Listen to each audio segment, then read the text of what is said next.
Hey guys, कैसे हैं आप लोग। इस वीडियो के इस भाग में आप सभी का स्वागत है। इस वीडियो में हम लोग बात करने जा रहे हैं रेलवे एलपी एंड टेक्नीशियन के पार्ट बी के ऊपर। सिर्फ 2 एग्जाम हो गए, तो पार्ट बी में क्या आपके अंक को नॉर्मलाइज किए जाएंगे या नहीं किया जाएगा, यहाँ पर नॉर्मलाइजेशन होगा या ना होगा, इसके ऊपर बात करने जा रहे हैं।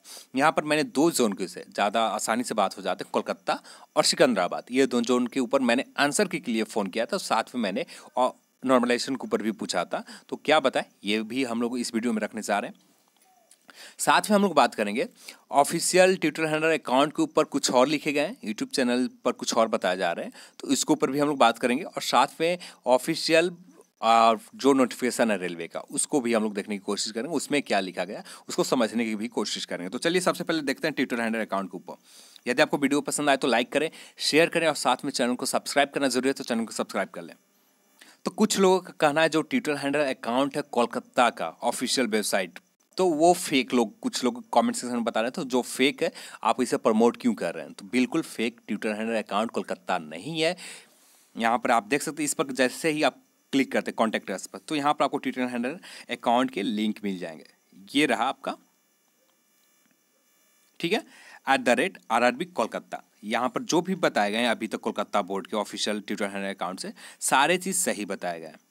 तो अभी हम लोग ऑफिशियल ट्विटर हैंडल अकाउंट के ऊपर है, तो यहाँ पर आप देख सकते हैं, यहाँ पर क्लियर लिखा गया है पार्ट बी क्वालिफाइंग नेचर का एग्जाम है, no normalization for part B. यहाँ पर जो पूछे गए थे प्रश्न, इसको भी हम लोग एक बार देख लेना चाहिए, प्रश्न को भी क्या पूछे गए थे।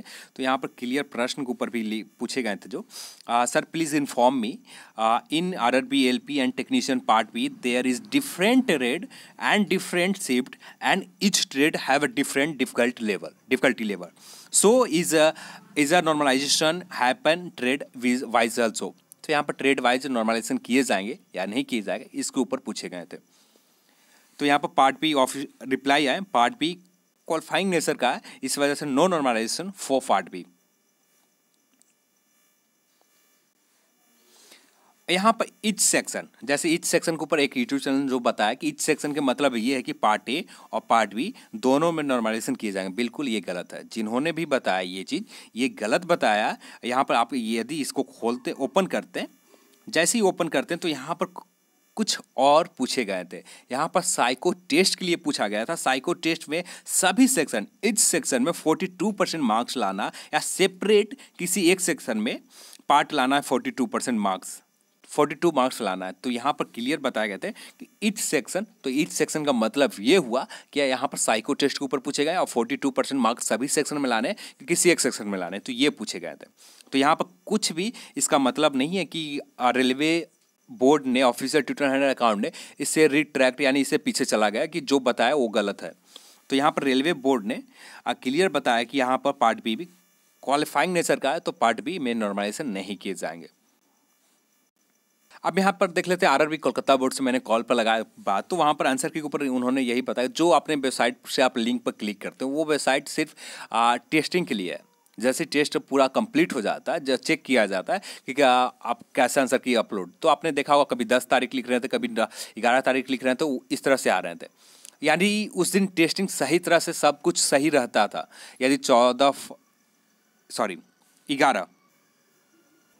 11 या 12 फरवरी की जो लिंक जनरेट हुए थे, तो यदि उस दिन सब सही तरह से हो जाते तो आपको 11 या 12 फरवरी को आंसर की आ जाते हैं।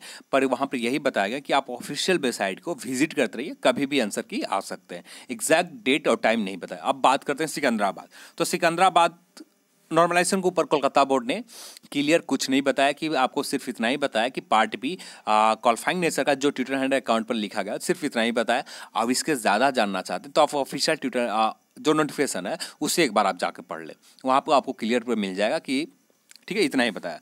सिकंदराबाद ने भी आंसर के ऊपर कुछ ऐसा ही रिप्लाई दिया कि आप ऑफिशियल वेबसाइट को विजिट करते रहें, और सिर्फ इन्होंने डेट बताया कि 1 से 2 दिन के अंदर आंसर की आ जाएंगे, इतना ही बताया। 1 से 2 दिन के अंदर आंसर की आपको ऑफिशियल वेबसाइट पर मिल जाएंगे। और नॉर्मलाइजेशन के ऊपर सिकंदराबाद ने बताया,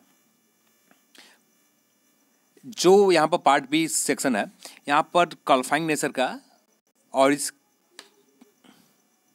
तो सिकंदराबाद ने कहा जो रूल है, जो ऑफिशियल ट्विटर नोटिफिकेशन में लिखा गया, तो उसके अकॉर्डिंग आपका नॉर्मलाइजेशन किए जाएंगे, चाहे पार्ट ए हो चाहे पार्ट बी हो। पार्ट बी में भी सभी शिफ्ट में अलग अलग एग्जाम हुए थे, इस वजह से नॉर्मलाइजेशन किए जाएंगे।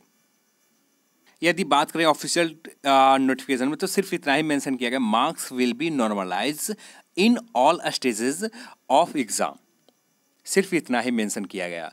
तो स्टेज के ऊपर बात करें तो CBT 1 और CBT 2, सिर्फ इतना ही इसका मतलब निकलता है। जब CBT 2 आता है तो CBT 2 के हॉल प्रोसेस, चाहे पार्ट ए हो चाहे पार्ट बी हो, तो यहाँ पर आपका अंक को नॉर्मलाइज किए जाएंगे। आप टेंशन फ्री रहो। यदि नॉर्मलाइज नहीं किए जाते हैं तो आपके पास ऑफिशियल ये चीज़ है। साथ में आप कोशिश करें कि 1-2 बोर्ड से आप ज़रूर बात करें, और बात करने के बाद आप उस कॉल को रिकॉर्ड करके रख लें, ठीक है। कुछ बोर्ड से आप बात करने की कोशिश करें और साथ में मेल करते रहें। यदि किसी भी मेल में आपको नॉर्मलाइजेशन के ऊपर यदि होंगे तो बता दिए जाते हैं, उसको स्क्रीनशॉट लेकर एक बार रख लो आप। और जो भोपाल बोर्ड पर कहेंगे तो वो फेक अकाउंट है ट्विटर हैंडल अकाउंट का, उस पर तो ट्विटर हैंडल अकाउंट भोपाल के फेक उसी दिन बनाए गए थे, इस वजह से उसके जो बात कहेंगे तो वो सारे फेक है। अब हम लोग यहाँ पर बात कर लेते हैं फाइनल कंक्लूजन के ऊपर। तो फाइनल कंक्लूजन यही निकल कर आता है, कुछ भी क्लियर नहीं है अभी तक। आपके पार्ट बी में नॉर्मलाइजेशन किए जाएंगे या नहीं किए जाएंगे, अभी तक कुछ भी क्लियर नहीं है जब तक ऑफिशियल तौर पर नहीं कहे जाते हैं।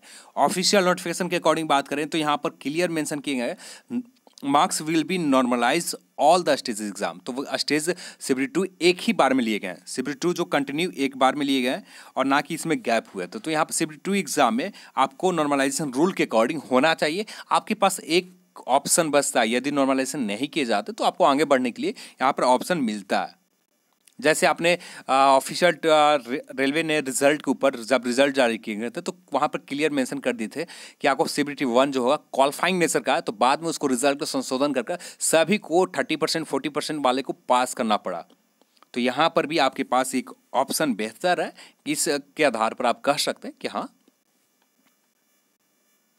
तो आप भी कुछ बोर्ड से जोन से बात करते रहें, यदि कुछ निकल कर आता है तो आप हमें ज़रूर बताएं, और कोशिश कीजिए कि जो भी आए उसे कॉल रिकॉर्ड करके रख ले। हम लोग तो नहीं रख सकते, हम लोग काम अलग होता है, और यहाँ पर कॉल रिकॉर्डिंग भी नहीं सुना सकते, एक ऑफिशियल डेटा होता है तो ऑफिशियल तौर पर रिकॉर्ड भी नहीं कर सकते, डेटा सुना नहीं सकते। आप लोग रख सकते हैं, आप लोग स्टूडेंट है उस स्पेशली एग्ज़ाम दे रहे हैं तो इसलिए आप रख सकते हैं, आपको कोई दिक्कत नहीं होंगे। तो चलिए, इस वीडियो को देखने के लिए आप सभी को बहुत बहुत धन्यवाद। यदि आपको वीडियो पसंद आया तो लाइक करें, शेयर करें और साथ में चैनल को सब्सक्राइब करें। जय हिंद, जय भारत।